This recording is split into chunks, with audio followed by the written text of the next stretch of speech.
भगवान का अभिषेक जो होता है उस समय तीर्थ क्षेत्रों के अभिषेक अलग हैं।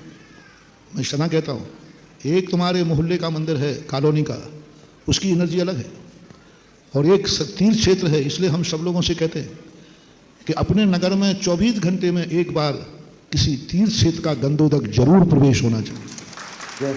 हो सके तो प्रत्येक घर में 24 घंटे में एक बार गंधोदक का प्रवेश कराओ। 24 घंटे में नहीं करा सकते हो तो हफ्ते में एक दिन आपके घर में तीर्थ क्षेत्र का गंधोदक पहुंचना चाहिए। तीर्थ क्षेत्र पर जाके यदि मान लो प्रतिदिन अभिषेक करने नहीं जाते तो तीर्थ क्षेत्र का एक बार गंधोदक आपके घर में पहुंचना चाहिए। और नगर में तो प्रतिदिन कोई ना कोई लाभ है, कोई तीर्थ क्षेत्र है, इसका वर्णन शास्त्रों में आता है। ऋषभदेव ने भरत चक्रवर्ती को संकट निवारण के लिए तीर्थ क्षेत्र के गंधोदक की बात कही। अयोध्या में और भी मंदिर थे, उनकी नहीं कही। भरत चक्रवर्ती के महलों में चैत्यालय था, उसकी नहीं कही। शमोषण में मंदिर थे, उसकी नहीं कही।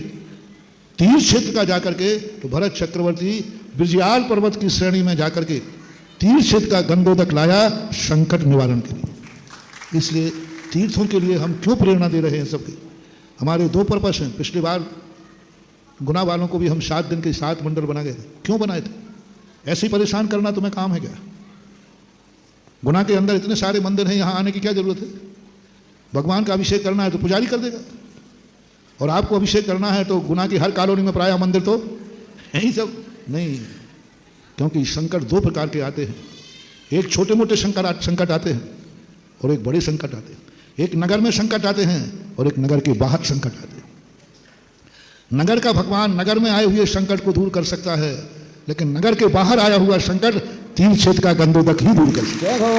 देखो नगर के बाहर का कोई भी संकट, मैं हमेशा कहता हूं, जब तुम्हारे नगर में कोई संकट आए उस समय अपने मोहल्ले के भगवान को याद करो, वो समर्थ है, उनमें उतनी एनर्जी है। लेकिन नगर के बाहर कोई संकट आ जाए तो किसी तीर्थ क्षेत्र के मूल नायक को अपना इष्ट देव बनाना, उनका ध्यान करना, तो नगर के बाहर का संकट भी दूर हो जाएगा। इसलिए तीर्थ क्षेत्र जरूरी है। इसलिए हम अपने भक्तों को कहते हैं कि थोड़ा समय निकालो और तीर्थ क्षेत्र का गंधोदक जरूर हफ्ते में एक दिन सही वहां अभिषेक करना, एक दिन सही उनका दर्शन करना, एक दिन सही वहां 9 बार नमोकार मंत्र पढ़ना।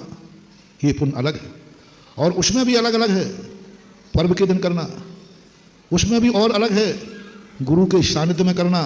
अभिषेक तुम कर रहे हो और गुरु महाराज उस अभिषेक को देख रहे हैं। अभिषेक तुम कर रहे हो और साधु के मुख से मंत्र का उच्चारण हो रहा है, बहुत अंतर है। उसकी एनर्जी उतनी ही गुनी बढ़ती जाती है। ऐसे ही नहीं तुम लोग ऐसे नहीं है कि प्रतिदिन 1100 रुपये की शांति धारा, भगवान तो वही थे और आज लाखों में क्यों चली गई? ये बढ़िया इतना बुद्धू नहीं है। वो कहेगा बाबा जी मैं नहीं करने वाला, आप पधारो, कल हम यही शांति धारा 1100 में करना होती है कि नहीं? काय को परेशान हो रहे? एक दिन बाद 1100 मिल रहा है। लेकिन बढ़िया जानता है कि आज जो महाराज के सामने उनके मुख से जो मंत्र निकलेगा उसकी कोई कीमत नहीं, अनमोल होता है।